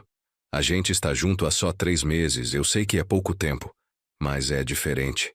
Com ela, eu sinto que posso ser eu mesmo. Não preciso fingir que tenho mais do que tenho. Não preciso impressionar ninguém. 3 meses realmente é pouco, filho." Concordei. "Mas eu não vou dizer para você o que fazer. Você já é homem adulto, já aprendeu com seus erros. Só vou te fazer uma pergunta. Você está pronto para construir uma vida com ela? Construir de verdade, com trabalho, com paciência, começando de baixo?" "Estou." Ele respondeu sem hesitar. "Aprendi que é assim que se faz. Aprendi com o Senhor e com a mãe. Não existe atalho, não existe jeito fácil. Existe trabalho, dedicação, amor verdadeiro." Sorri e coloquei a mão no ombro dele. "Então você tem minha bênção." Júnior pediu Patrícia em casamento no fim de outubro, num jantar simples num restaurante ali perto do centro. Ela aceitou chorando de felicidade, Marcaram o casamento para o ano seguinte, em maio, para ter tempo de juntar dinheiro e fazer tudo direito, sem pressa, sem ostentação. Novembro chegou trazendo uma notícia inesperada. Recebemos uma carta de Dona Conceição. Era uma carta escrita à mão, com a letra trêmula. Várias palavras borradas como se ela tivesse chorado enquanto escrevia. Seu Raimundo, Dona Célia, não sei se vocês vão ler esta carta, ou se vão rasgá-la assim que virem que é de mim. Não os culparia se fizessem isso, mas preciso escrever. Preciso dizer algumas coisas que estão pesando no meu coração. Meu marido errou. Errou muito. Ele cometeu crimes terríveis. Machucou pessoas, destruiu famílias. Eu não sabia de tudo. Juro por Deus que não sabia. Quando descobri a extensão do que ele tinha feito, fiquei horrorizada. Mas eu também errei. Errei em apoiá-lo cegamente, em não questionar, em achar que dinheiro e posição social justificavam qualquer coisa. Errei em pressionar vocês, em fazer vocês se sentirem inferiores por serem mais simples, mais pobres. Hoje, eu perdi quase tudo. Vendi a casa para pagar os advogados. A loja está falindo. Meus amigos me abandonaram. E meu marido está na cadeia, onde provavelmente vai ficar por muitos anos. Mas sabe o que eu perdi que dói mais? Perdi o respeito do meu genro. Perdi o casamento da minha filha. Perdi a chance de conhecer os netos que talvez eu tivesse um dia. Não estou pedindo perdão. Sei que não mereço. Só estou dizendo que vocês tinham razão. Que a vida que vocês construíram, simples mas honesta, vale mais do que todo o dinheiro e toda a posição social do mundo. Espero que Júnior seja feliz. Espero que ele tenha aprendido com os erros dele e com os nossos. E espero que um dia, se vocês puderem, tenham um pouco de paz nos corações em relação a tudo isso. Com respeito e arrependimento, Conceição Lira. Célia leu a carta várias vezes. Depois dobrou e colocou numa gaveta. Não vamos responder, ela disse. Não temos nada a dizer para ela. Mas também não vamos jogar fora. Quem sabe um dia a gente consiga perdoar de verdade. Mostrei a carta para o Júnior quando ele veio no domingo seguinte. Ele leu em silêncio, devolveu sem comentar. Depois de alguns minutos, ele falou: a Dona Conceição não é má pessoa, não. Ela só estava cega. Cega por amor ao marido, cega por dinheiro, cega por status. Espero que ela encontre um caminho melhor agora. Amanda, segundo soubemos por conhecidos em comum, tinha saído de Campina Grande. Foi tentar a vida em João Pessoa, trabalhar numa empresa maior, recomeçar longe das fofocas e do escândalo. Não tentou mais contato com Júnior. Dezembro chegou novamente. Um ano desde que tudo tinha começado, desde aquele 23 de outubro em que voltei para casa e encontrei Célia chorando no degrau. Parecia uma vida inteira. Tanta coisa tinha acontecido, tanta dor, tanto aprendizado. No dia 23 de dezembro, exatamente um ano depois, eu cheguei em casa mais cedo de novo. Mas dessa vez, avisei. Mandei mensagem pro Célia. Estou voltando cedo, vou trazer pão de queijo quentinho. Ela respondeu com um emoji de coração. Quando cheguei, ela estava na varanda, sentada na cadeira de balanço, bordando uma toalha. Sorriu quando me viu. Vim sentar do lado dela, entreguei os pães de queijo ainda quentes da padaria. 1 ano, Raimundo, ela disse, mordendo um pedaço do pão de queijo. 1 ano desde que quase perdemos tudo. Mas não perdemos, eu lembrei. A gente lutou e venceu. A gente lutou, ela concordou. Mas não sei se vencemos. Perdemos muita coisa no caminho. Perdemos a inocência, a confiança, a paz.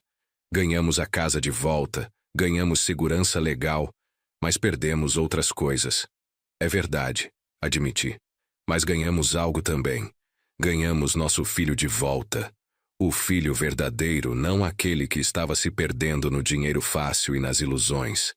Ganhamos força, ganhamos sabedoria. Ela apoiou a cabeça no meu ombro. Você acha que a gente fez tudo certo? Não, respondi honestamente. Acho que a gente podia ter percebido antes o que estava acontecendo. Podia ter sido mais firme com o Júnior desde cedo, ensinado melhor sobre valores, sobre caráter. Mas a gente fez o melhor que sabia fazer na época. E quando a situação ficou crítica, a gente reagiu. Não se deixou vencer. Ficamos ali um tempo em silêncio, balançando devagar na cadeira, vendo o sol se pôr sobre o bairro. As casas vizinhas começavam a acender as luzes. Crianças brincavam na rua, aproveitando as férias de fim de ano. Raimundo, Célia falou de repente. Você se lembra quando a gente era jovem? Quando morava no quartinho nos fundos da casa da minha mãe? Como vou esquecer? Aquele quartinho mal tinha janela e no verão parecia um forno. Ela riu. Mas a gente era feliz, não era? Não tinha nada, mas era feliz. Era. Porque a gente tinha um ao outro. E tinha sonhos. Sonhos simples, mas eram nossos. E a gente realizou esses sonhos. Ela continuou olhando para casa. Construímos nossa casa, criamos nosso filho, vivemos com dignidade. Apesar de tudo o que aconteceu esse ano, a gente ainda tem isso. Ainda temos um ao outro. Peguei a mão dela e segurei firme. E vamos continuar tendo. Não importa o que venha, a gente enfrenta junto. O Natal daquele ano foi diferente.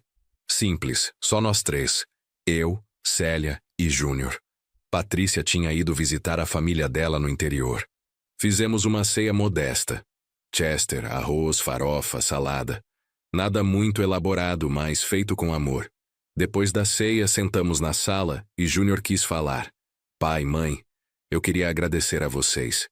Agradecer por não terem desistido de mim quando eu merecia ser abandonado. Agradecer por terem me dado uma segunda chance. Agradecer por terem me ensinado, mesmo que tarde, o que realmente importa na vida. Ele estava com os olhos marejados. Eu aprendi que não existe atalho. Aprendi que o que vale é o que a gente constrói com as próprias mãos, com o próprio suor. Aprendi que família não é sobre sangue ou sobrenome. É sobre quem está do seu lado quando tudo desmorona. Célia se levantou, foi até ele, abraçou. Você é nosso filho, Júnior.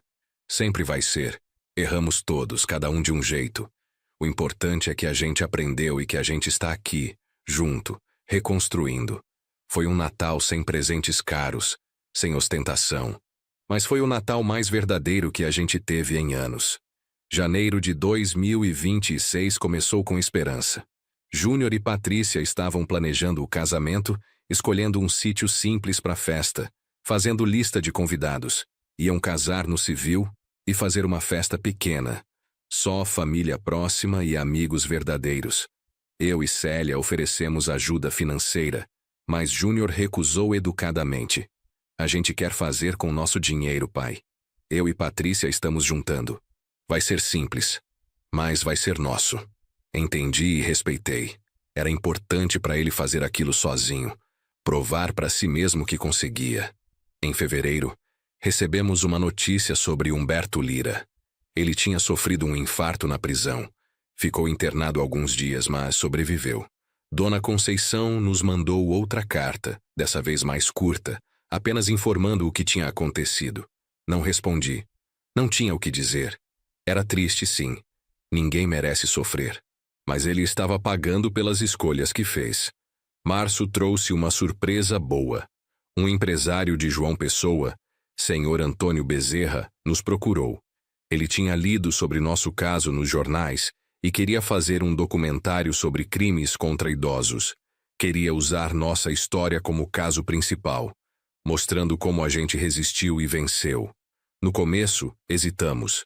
Não queríamos exposição, não queríamos virar celebridades de tragédia. Mas doutora Luciana achou que seria importante. Vai ajudar outras pessoas. Vai conscientizar. E vocês vão receber uma compensação financeira justa por isso. Aceitamos. Durante um mês, o senhor Antônio e sua equipe vieram várias vezes gravar entrevistas, filmar a casa, conversar com a gente. Júnior também participou contando sua perspectiva. O documentário chamado A Casa que Quase Perdemos foi lançado em maio numa plataforma de streaming. Teve boa repercussão. Muita gente assistiu, muita gente comentou, muita gente disse que tinha aprendido com nossa história.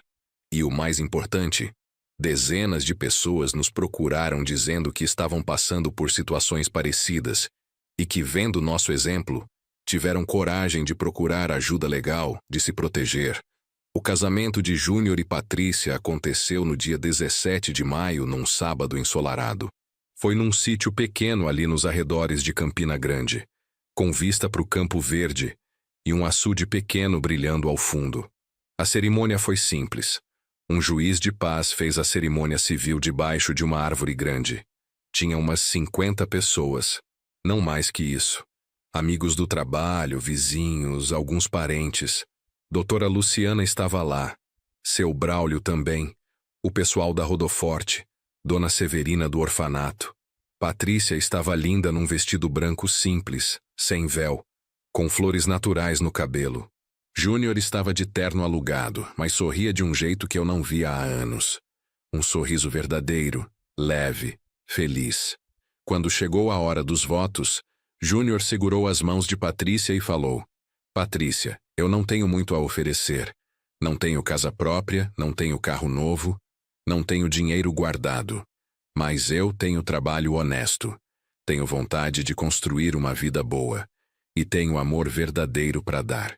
E prometo que vou fazer de tudo para te fazer feliz, todo dia, do jeito mais simples e verdadeiro possível. Patrícia chorava e sorria ao mesmo tempo. Júnior, eu não quero nada além disso. Quero construir junto com você, tijolo por tijolo, como seus pais fizeram. Quero uma vida simples, honesta, verdadeira. E vou estar do seu lado sempre, nos dias bons e nos ruins.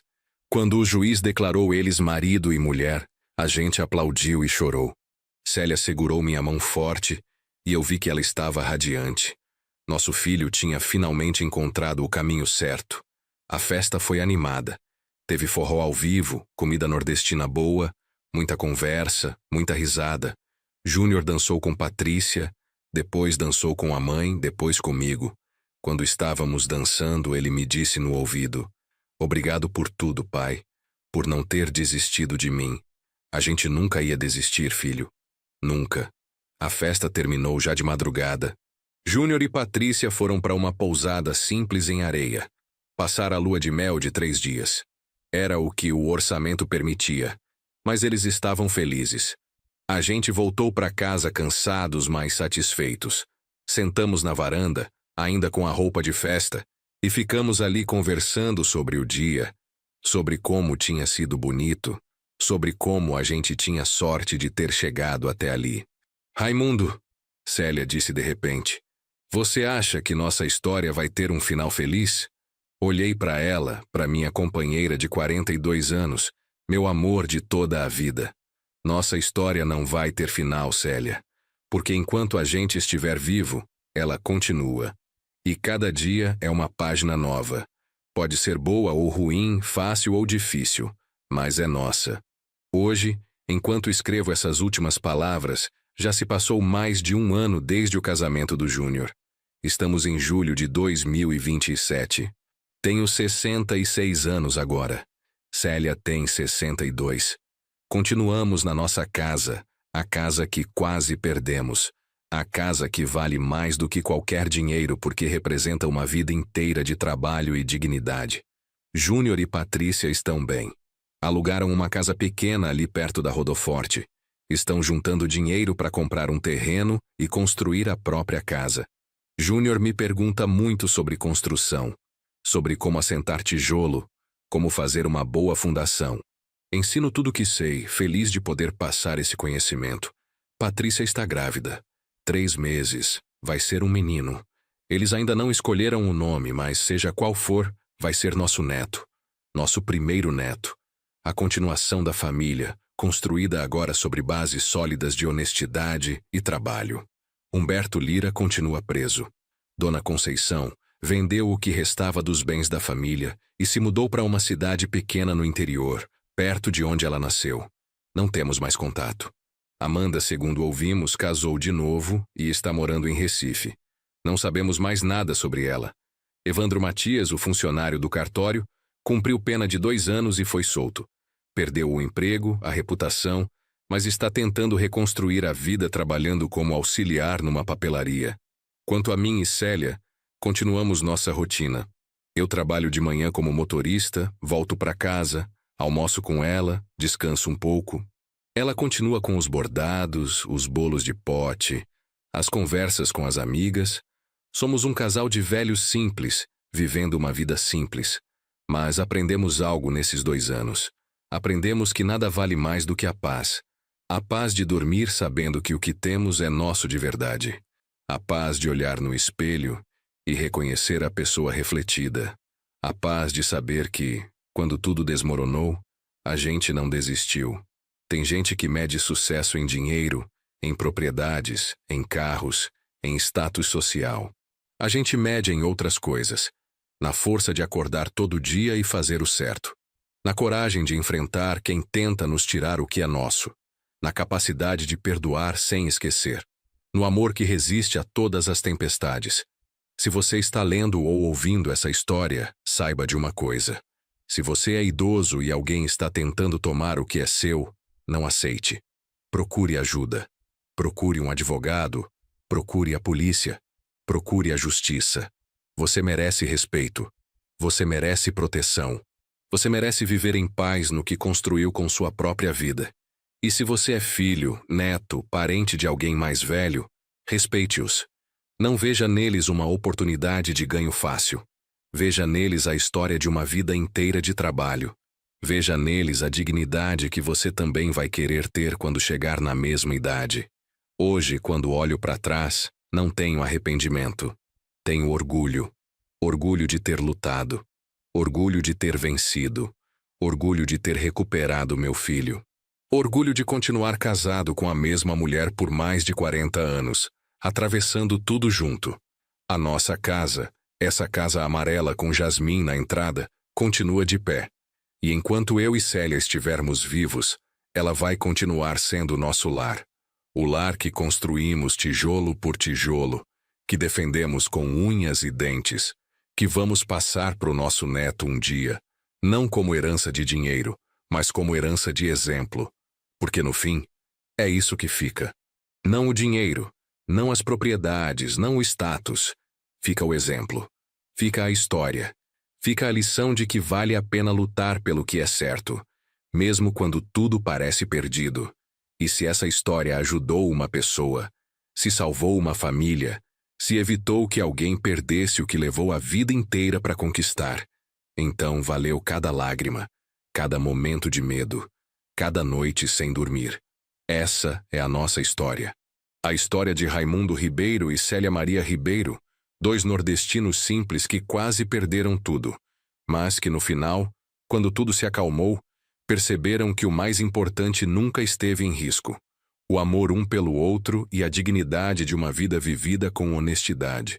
E essa história não tem fim, porque enquanto a gente respirar, enquanto a gente acordar todo dia e olhar um para o outro, enquanto a gente tiver forças para lutar pelo que é certo, a história continua. E vai continuar para os nossos filhos, para os nossos netos, para as gerações que virão. Porque o que a gente ensina não é como ganhar dinheiro fácil, é como viver com dignidade. E isso ninguém pode tirar de ninguém. Se você se identificou com essa história, ou conhece alguém passando por situação parecida, não fique calado. Procure ajuda. Procure um advogado especializado em direito do idoso. Procure a Defensoria Pública. Procure os órgãos de proteção. Você não está sozinho. E lembre-se, o que é seu, por direito e por trabalho, ninguém pode tirar. Obrigado por acompanhar a história de Raimundo e Célia. Não esqueça de se inscrever no canal e compartilhar essa história com quem precisa ouvir.